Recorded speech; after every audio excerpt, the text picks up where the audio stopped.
Our lead story of the day is the NAACP declares Florida is not safe for black people. And wait till we get to the irony of it all. It's insane. Before we jump into any of this, though, support a true American patriot by hitting that like and subscribe button.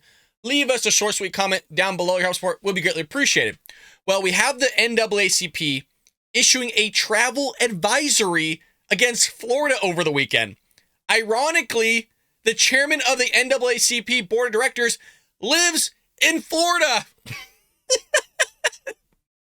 The dude's living in Florida. He's like, this place isn't safe. You guys get out and don't come. Issuing a travel advisory against Florida. The dude freaking lives there. So on Saturday, the NAACP board of directors claimed the advisory is necessary to combat Florida's aggressive attempts to erase black history and to restrict diversity, equity, and inclusion programs in Florida schools. Well, what's the advisory of all this?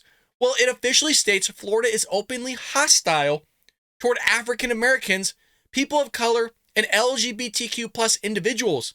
Before traveling to Florida, please understand that the state of Florida devalues and marginalizes the contributions of and the challenges faced by African Americans and other communities of color. The organization's animosity toward Florida appears to be rooted in part in Governor Ron DeSantis' rejection of the AP African American Studies, which we have covered here on the Bald Brad channel. And we also went into detail as to why he was targeting that, because there was mechanisms inside those African American studies that shouldn't have been there in the first place. So they're saying that the course, he said, would not be taught in Florida schools. Again, that's coming from what Ron DeSantis stated. Florida rejected the course because it allegedly violated state law and is not historically accurate. You have a lot of this 1619 Project, Howard Zinn stuff being pushed on. A lot of youth out there that's revisionist history and basically interjects not necessarily just fact, but also opinions in there, and they twist and manipulate things. I'm not saying that's exactly what's taking place here, but it's definitely a part of it. But scholars of African American studies believe controversial topics such as reparations, intersectionality, and Black Lives Matter, there you go, among others, are central to a course that prepares high school students to engage in African American studies at the collegiate level, which certainly discusses such topics. I don't think anybody just in general has a problem with African American studies being taught, but it's what's inside those courses that is being taught that generally raises a problem for a lot of people. I.e., if you're talking about critical race theory type of ideology that comes from critical law studies, then you're getting in the realm of potentially indoctrination and leading students in a certain path or a certain way of ideology that just isn't technically true. One of them being that you can't cure racism and that if you're white, you're just inherently racist. That's from critical race theory, by the way. So you have this insane stuff having the possibility of being interjected in there. And if it is going to be interjected in there, then Ron DeSantis is saying, hey, you know what, then we just won't have it at all. So you could either have African American studies and stick to facts rather than your ideology and what you're trying to push upon these kids. I think AP African American studies should be taught, by the way. But if you're going to push woke ideology in there, then I don't think that should be the case. The College Board, which administers AP courses, has since revised its course, leading to criticism from scholars of African American studies themselves. So the irony of this, again, is Leon Russell, chairman of the NAACP board of directors, lives in Tampa, Florida. And Russell is black.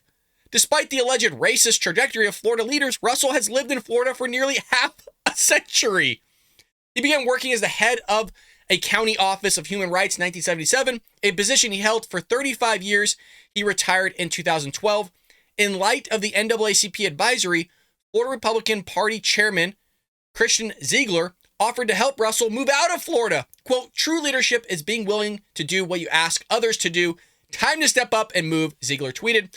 If you think our state is so bad, the Florida GOP will help with moving costs. You hear this a lot, especially from celebrities. When Donald Trump was going to be elected, they said, if he's elected, I'm moving to Canada. I think Miley Cyrus was actually one of those that said that. They still live here in the United States. So a lot of people just shout things to the skies they don't actually do.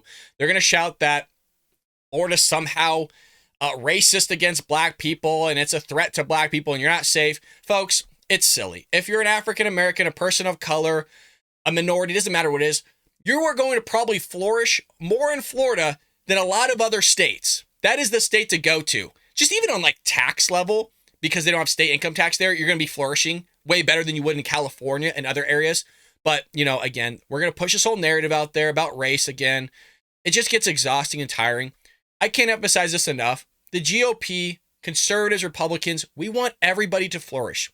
We want the people to be law-abiding citizens, assimilate to our values and our creed of this great country, and just be moral people that make good decisions in life and are extremely successful regardless of race, ethnicity, anything like that. We just want you to do well. We just want you to be happy and do well. So don't believe what this guy's saying. Go to Florida if you want. Be happy there. You can make a lot of money if you make good decisions. I hope you enjoyed that clip from the Bald Brad Show. If you did, make sure to hit that subscribe button so you can stay up to date on all our future content.